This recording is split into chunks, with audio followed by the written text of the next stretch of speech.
Selamat siang pemirsa, kabar Merah Putih kembali menjumpai Anda. Beragam kabar seputar aktivitas dan kebijakan Presiden Prabowo Subianto dan jajaran Kabinet Merah Putih akan kami hadirkan selama 30 menit ke depan. Bersama saya Shena Damayana, inilah kabar Merah Putih selengkapnya untuk Anda.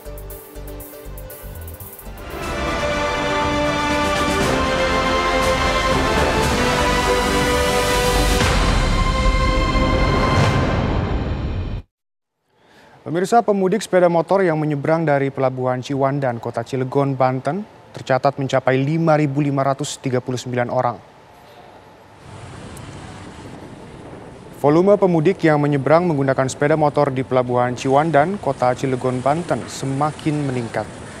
Berdasarkan data terbaru, realisasi pemudik yang telah diangkut dan diseberangkan ke Pulau Sumatera tercatat mencapai 5.539 orang. Sementara untuk jumlah kendaraan roda 2 tercatat sebanyak 3.508 unit dan truk sebanyak 1.273 unit. Bahkan hingga siang ini pemudik sepeda motor terpantau masih terus mengalir berdatangan ke pelabuhan tersebut meskipun harus berjibaku dengan cuaca panas. Hingga saat ini terdapat 20 trip perjalanan kapal menuju Pelabuhan Bakahuni dan Pelabuhan PT Wika Beton untuk mengantarkan pemudik melintasi perairan Selat Sunda.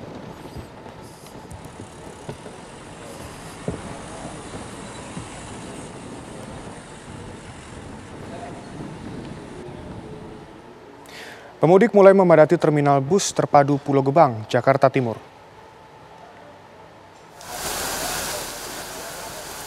Ratusan pemudik memenuhi terminal terpadu Pulau Gebang untuk berangkat ke kampung halamannya masing-masing. Pada H-6, pemudik yang berangkat dari terminal Pulau Gebang didominasi pemudik tujuan Pulau Sumatera. Kepala Terminal Bus Terpadu Pulau Gebang, Jakarta Timur, Hendra Kurniawan, mengatakan peningkatan pemudik sudah mulai terlihat sejak 21 Maret yang lalu. Hingga Selasa pagi, pihak terminal mencatat sudah lebih dari 3.000 pemudik berangkat dari terminal Pulau Gebang.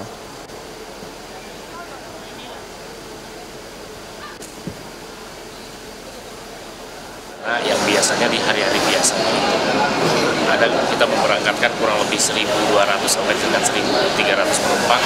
Pada hari Jumat terjadi lonjakan yang cukup signifikan sebesar 2.200 penumpang. Yang artinya ada peningkatan juga sampai dengan hari Minggu kemarin itu kita memberangkatkan 3.800 penumpang. Artinya ini akan terus di atas di angka 2.000 atau 3.000 penumpang sampai dengan hari H-4 atau H-3. Peningkatan jumlah pemudik juga terlihat di Terminal Induk Kota Bekasi, Jawa Barat. Dalam sehari lebih dari 1.000 penumpang diberangkatkan dari terminal ini.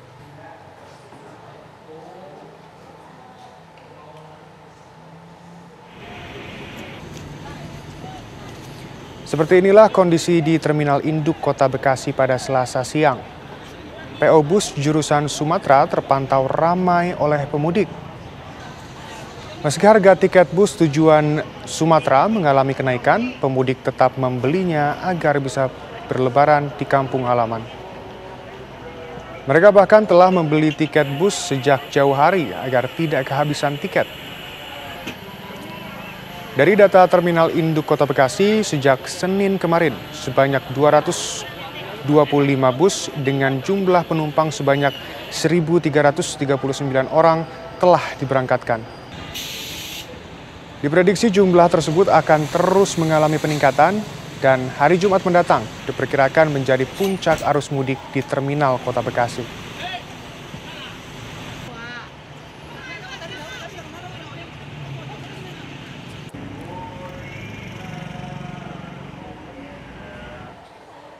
Dan pemirsa, kita akan memantau kondisi terkini arus mudik dari sejumlah lokasi. Salah satunya dari Pelabuhan Merak, Banten. Sudah ada reporter TV One Sekarwanda yang akan mengabarkan langsung dari lokasi. Silakan Sekarwanda. Selamat siang Shena dan juga pemirsa, kondisi arus mudik di Pelabuhan Merak pada siang hari ini masih belum terlihat adanya kepadatan arus lalu lintas Namun, memang sudah ada peningkatan volume kendaraan secara signifikan yang sudah terjadi sejak H-10 hingga hari ini, di mana ada sebanyak 45.000 kendaraan. Yang ini artinya ada kenaikan sebesar 32% dengan jumlah total penumpang yang mulai dari hari H-10 hingga hari ini sudah tercatat sebanyak sekitar 205.000 pemudik, di mana ini mengalami peningkatan dibanding tahun sebelumnya yang hanya sekitar 139.000 pemudik saja. Adapun terdapat 3 pelabuhan yang akan beroperasi selama masa mudik 2025, di mana untuk di Pelabuhan Merak sendiri ini akan dikhususkan untuk kendaraan pribadi dan juga kendaraan bus. Kemarin Kapolda Banten yakni Irjen Pol Suyudi Aryo Seto berkunjung ke Pelabuhan Merak untuk mengecek bagaimana arus lalu lintas dan juga kondisi kendaraan dan juga para pemudik di sini, di mana untuk skema tahun ini sendiri akan diberlakukan sistem ganjil genap, sehingga dihimbau sistem ganjil genap ini akan berlaku pada tanggal 27 hingga 30 Maret 2025 dan bagi para pemudik agar membeli tiket secara online melalui aplikasi Verizi dan diharapkan untuk melihat tanggal pemesanan apakah ganjil ataupun genap dan disesuaikan dengan nomor plat kendaraan Anda. Kemudian untuk setiap harinya akan ada 36 kapal yang beroperasi dan pihak ASDP juga akan memberikan 10 tambahan kapal jika dibutuhkan. Dan satu kapal sendiri akan memuat sekitar 1.000 kendaraan dan juga dari pihak Polda Banten juga sudah mempersiapkan posko pelayanan, toilet portable hingga bensin mobile untuk memudahkan para pemudik dalam melakukan perjalanannya mulai dari Pulau Jawa ke pulau-pulau tujuan Anda. Kemudian dari Polda Banten sendiri juga mengharapkan dengan diterapkannya strategi ini maka distribusi kendaraan akan menjadi lebih merata dan tidak fokus atau tidak padat di satu titik secara ekstrem. Dan dari pihak ASDP sendiri juga telah memberlakukan sistem diskon penyeberangan ekspres sebesar 36%, di mana para pemudik ini dapat mendapatkan diskon untuk semua golongan sehingga ini juga memudahkan bagi Anda. Dan dari para pemudik sendiri juga dapat mengakses seluruh dermaga dan juga pelabuhan yang ada di Banten ini. Untuk sementara, Shena, saya kembalikan ke Anda di studio. Baik, terima kasih Sekarwanda. Selamat kembali bertugas. Pemirsa, Kabar Merah Putih akan kembali sesaat lagi. Tetap bersama kami.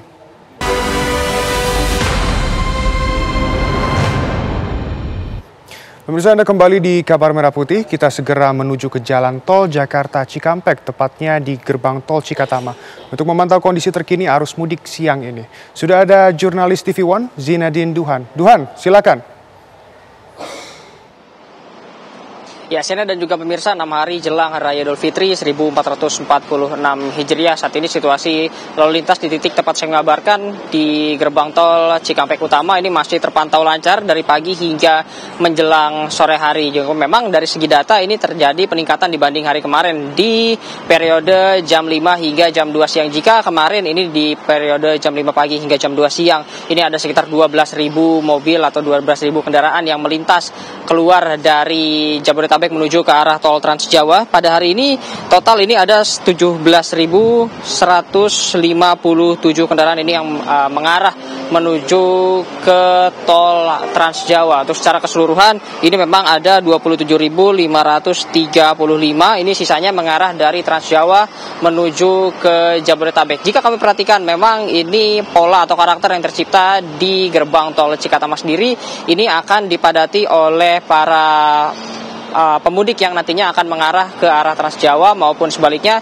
Ini pada pagi hari seperti itu di sekitar pukul 9 hingga 7 hingga pukul 9 pagi, lalu nanti akan mulai meningkat lagi trafiknya di malam hari selepas tarawih sekitar pukul 9 malam hingga pukul 5 pagi. Jadi dalam 3 shift yang memang dibagi pukul 5 hingga pukul 14, lalu pukul 14 hingga pukul 21, dilanjut lagi dari pukul 21 hingga pukul 5 subuh seperti itu. Yang ramai adalah di pagi dan juga di malam hari. Hal yang berbeda ini terjadi dari arah Jabodetabek menuju ke Kalihurip atau menuju ke arah Bandung. Justru yang ramai ini di pagi hingga ke sore hari, yang mana di malam hari ini jarang ada orang yang berpergian dari Jabodetabek menuju ke arah Bandung. Dikarenakan juga perbedaan waktu tujuan, yang mana dari Cikatama menuju ke Kalikangkung ini membutuhkan waktu di atas 4 jam, sedangkan dari Kalihurip menuju ke arah Bandung ini membutuhkan waktu kurang dari 2 jam, sehingga juga di siang hari ini masyarakat masih memilih untuk dapat berpergian ke Bandung dan juga mengejar untuk waktu buka puasa ke arah Bandung. Nah, untuk secara total ini sejak H-10 hingga kemarin H-8 atau H-7 seperti itu, ini total sudah lebih dari 450.000 kendaraan ini meninggalkan Jabodetabek menuju ke arah luar, ini baik menuju ke Trans Jawa, Bandung, Merak maupun ke arah Puncak. Memang mayoritas di atas 50% ini menuju ke arah Bandung maupun ke arah Trans Jawa, dan juga peningkatannya cukup signifikan dibanding tahun kemarin. Ini meningkat 17,5% dibanding periode yang sama di tahun sebelumnya. Lalu juga untuk rekayasa lalu lintas nantinya akan mulai diberlakukan sejak tanggal 27 Maret hingga bulan April ini selepas Lebaran. Seperti itu nantinya akan berlakukan untuk one way sendiri ini sejak pukul 14.00 waktu Indonesia bagian Barat hingga Sabtu 29 Maret 2025 ini jam 12 malam. Lalu untuk kontraflow sendiri jika nantinya dibutuhkan atau lalu lintas padat nantinya akan diberlakukan mulai dari kilometer 47 hingga kilometer 70 ruas jalan tol Jakarta Cikampek. Dan untuk harinya ini ada tanggal 27 Maret lalu 29 Maret hingga nantinya pada Senin 31 Maret dan juga dilanjut pada Selasa 1 April 2025. Adapun untuk puncak arus mudiknya sendiri diperkirakan ini akan terjadi 3 hari jelang Hari Raya Idul Fitri, tepatnya tanggal 28 Maret 2025, dan diimbau juga untuk para masyarakat untuk menghindari jam-jam padat seperti pagi hari dan juga selepas tarawih. Untuk sementara itu informasi yang dapat kami sampaikan, saya kembali ke studio Sena. Baik, terima kasih Zinadin Duhan. Hati-hati dalam bertugas. Pemirsa, suasana arus mudik Lebaran 2025 di jalur selatan Garut, Jawa Barat, Selasa pagi masih terpantau ramai lancar. Namun untuk Rabu besok, lalu lintas di lokasi diprediksi akan terjadi kemacetan karena bertepatan dengan kegiatan pengajian di salah satu pesantren.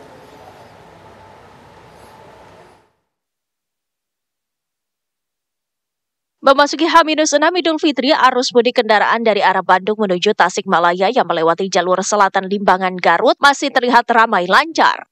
Kendaraan pribadi dan kendaraan umum seperti bus dari arah Jakarta mulai ramai melintasi lokasi tersebut.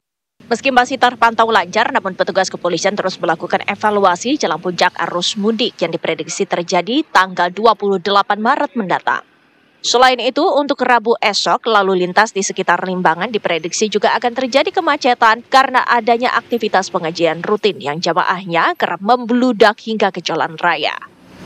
Namun di Lewo ini ada bedanya, bahwa di Lewo itu di hari Rabu khususnya ini ada pengajian yang cukup besar, pengunjungnya cukup banyak.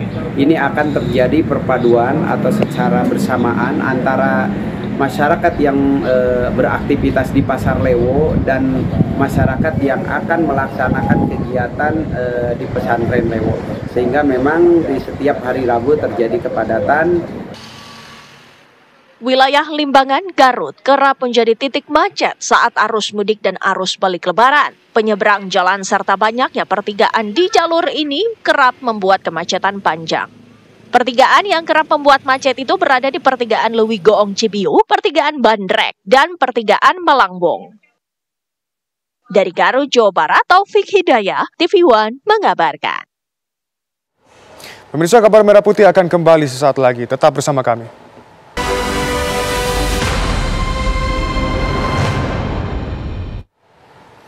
Pemirsa, memantau arus mudik Lebaran 2025, Menteri Pendayagunaan Aparatur Negara dan Reformasi Birokrasi Menpan RB Rini Widiantini bersama Kakor-Lantas Polri mengunjungi kantor NTMC Polri di Cawang, Jakarta Timur. Menpan RB disambut oleh Kakor-Lantas Polri Irjen Pol Agus Suryo Nugroho. Dalam kunjungan tersebut, Menpan RB ingin memastikan bahwa layanan publik selama arus mudik Lebaran tetap berjalan dengan baik dan kebijakan pemerintah seperti kebijakan work from anywhere dapat benar-benar berkontribusi terhadap kelancaran arus mudik tahun ini. Sementara dalam paparannya, Kakor Lantas menyampaikan kebijakan work from anywhere yang ditetapkan tahun ini turut serta mengurangi kemacetan pada arus mudik.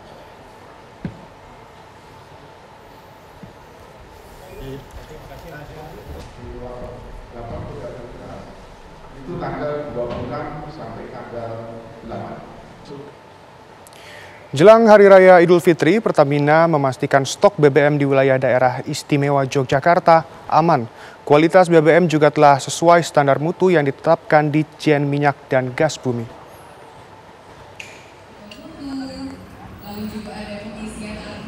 Menjelang Idul Fitri, pihak Pertamina memastikan stok BBM di wilayah Yogyakarta aman. Dalam pengecekan di SPBU di Kulon Progo, General Manager PT Pertamina Patraniaga Jawa bagian tengah Ari Bawa menyampaikan ketersediaan BBM di Yogyakarta naik 6,8%.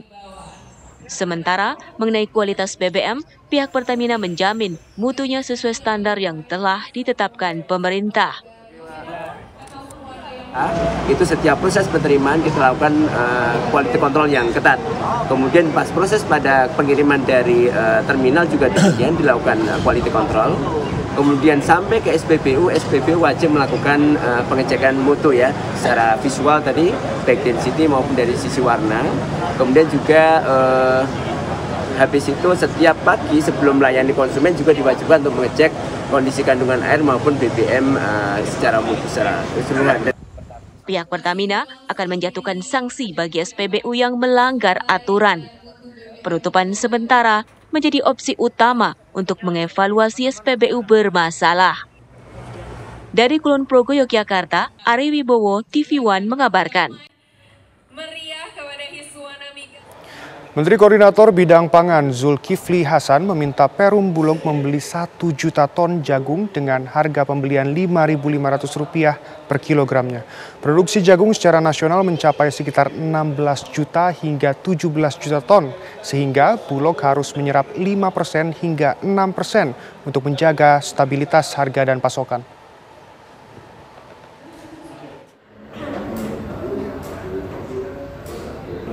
Bulog ditugaskan untuk membeli jagung petani sebanyak 1 juta ton dengan harga Rp5.500 per kilogram. Hal ini disampaikan Menteri Koordinator Bidang Pangan Zulkifli Hasan usai rapat koordinasi terbatas bersama Bulog, Badan Pangan Nasional, dan Kementerian BUMN di Gedung Kemenko Bidang Pangan Geraha Mandiri, Jakarta Pusat. Alasan Bulog harus membeli jagung petani sebanyak 1 juta ton karena produksi jagung secara nasional mencapai sekitar 16 juta ton hingga 17 juta ton. Sehingga guna menjaga stabilitas harga dan pasokan, Bulog harus menyerap 5% hingga 6%. Untuk mengimplementasikan penugasan penyerapan jagung akan dibutuhkan instruksi Presiden. Ya, anggaran Bulog itu kan semuanya ada, nanti kalau kurang, ya kan, kalau kurang nanti dilihatlah dari Kementerian Pertanian. Kalau kurang baru kita cari jalan. Sementara ini masih cukup, termasuk untuk jagung saya kira masih bisa. Dari Jakarta, Asben Benef, TV One mengabarkan. Dan pemirsa, kabar tersebut sekaligus menutup jumpa kita hari ini. Esok Kabar Merah Putih akan kembali di waktu yang sama. Dan jangan beranjak dulu pemirsa, karena sesaat lagi Anda dapat menyaksikan program Damai Indonesiaku. Saya Shena Damayana, mewakili seluruh kru yang bertugas mengucapkan terima kasih dan sampai jumpa.